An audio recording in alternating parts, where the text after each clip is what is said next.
നിഖിൽ. അല്ല, ഇവിടുത്തെ ഇടതുപക്ഷത്തിന്റെ പ്രതിനിധി എവിടെ ഭരിക്കുന്നത് കോൺഗ്രസും LDFും കൂടി ഒരുമിച്ചാണെന്ന് പറയുമ്പോൾ എന്തോ വലിയ നേട്ടമായിട്ടൊക്കെയാണ് അദ്ദേഹം പറയുന്നത്. കഴിഞ്ഞ 3 വർഷം മുമ്പാണ് അവിടെ മുതലാക്കാട് പാർത്ഥസാരഥിയുടെ ഭരണസമിതിയിലേക്ക് തെരഞ്ഞെടുപ്പ് വന്നത്. സംഘപരിവാർ സംഘടനകളും ഒറ്റ പാനലിലും മറ്റ് ബാക്കി കേരളത്തിലെ എല്ലാ രാഷ്ട്രീയ മുന്നണികളും കൂടി ചേർത്തൊരു കൂട്ടുമുന്നണി ഉണ്ടാക്കി പരിവാർ സംഘടനകളെ പരാജയപ്പെടുത്തുക എന്ന ലക്ഷ്യത്തോടെ കോൺഗ്രസിന്റെയും കമ്മ്യൂണിസ്റ്റിന്റെയും എല്ലാവരും ഒരുമിച്ച് ചേർന്നുകൊണ്ട് ഒരു പാനൽ ഉണ്ടാക്കിക്കൊണ്ടാണ് മത്സരിക്കുന്നത്. അതിൽ സംഘപരിവാർ സംഘടനകൾപ്പെട്ട മെമ്പേഴ്സും വിജയിച്ച് കയറിയിട്ടുണ്ട്. പക്ഷേ ഭൂരിപക്ഷം മറ്റ് അവിയല് മുന്നണി എന്ന് നമ്മൾ പറയുന്ന ആ ഒരു കൂട്ടുമുന്നണിയുടെ ഭാരവാഹികളാണ്. CPMന്റെ ഏരിയ സെക്രട്ടറിയും കോൺഗ്രസിന്റെ മണ്ഡലം പ്രസിഡന്റും ഒക്കെ തോളോട് തോൾ ചേർന്നുകൊണ്ട് ഒരുമിച്ച് രാഷ്ട്രീയ പ്രവർത്തനമൊക്കെ നടത്തുന്നത് നമ്മൾ കേരളത്തിന് പുറത്തേ കണ്ടിട്ടുള്ളൂ. പക്ഷെ മുതലാക്കാട്ടൊക്കെ വന്നു കഴിഞ്ഞാൽ നമുക്ക് ആ കാഴ്ചകൾ കാണാൻ കഴിയും.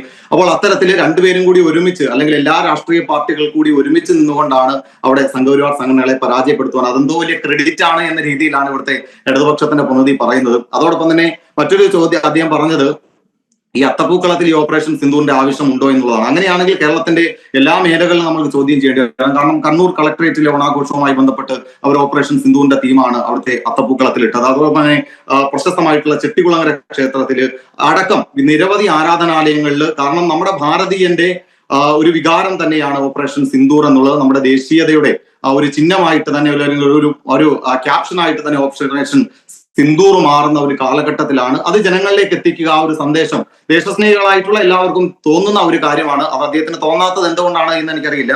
അപ്പോൾ അത് കണ്ടാൽ എന്തുകൊണ്ടാണ് ഈ ഭരണസമിതിക്ക് ഇത്ര പ്രശ്നം എന്നുള്ളത് വളരെ പ്രസക്തമായ ഒരു ചോദ്യം തന്നെയാണ്. മാത്രമല്ല, അതിനെതിരെ സൈനികരടക്കമുള്ളവർക്കെതിരെ കേസെടുക്കുകയാണ്. ഇത് ഓപ്പറേഷൻ സിന്ദൂർ ഇട്ടത് മുതലാക്കട്ടെന്നത് ഇന്ത്യക്കകത്താണ്, അല്ല ഇന്ത്യക്ക് പുറത്തുള്ള രാജ്യങ്ങളിലൊന്നും വല പോയിട്ടത്. മറ്റ് രാജ്യങ്ങൾ പോലും ഓപ്പറേഷൻ സിന്ദൂറിനെ അംഗീകരിക്കുന്ന ഒരു കാലഘട്ടത്തിൽ ഈ മുതുവിലാക്കാട്ടെ ഭരണസമിതിക്കും ശാസ്താംകോട്ട പോലീസിനും എന്താണ് അതിൽ പ്രശ്നം എന്നുള്ളത് വളരെ പ്രധാനപ്പെട്ട ഒരു ചോദ്യം തന്നെയാണ്. ഇതിനെതിരെ ഭരണസമിതിക്കെതിരെ രാജ്യദ്രോഹ കുറ്റം ചുമത്തിക്കൊണ്ട് കേസെടുക്കണമെന്നാണ് ഞങ്ങൾക്ക് പ്രദേശവാസി എന്ന നിലയിൽ ഞങ്ങൾക്ക് ഇതിൽ പറയാനുള്ളത്.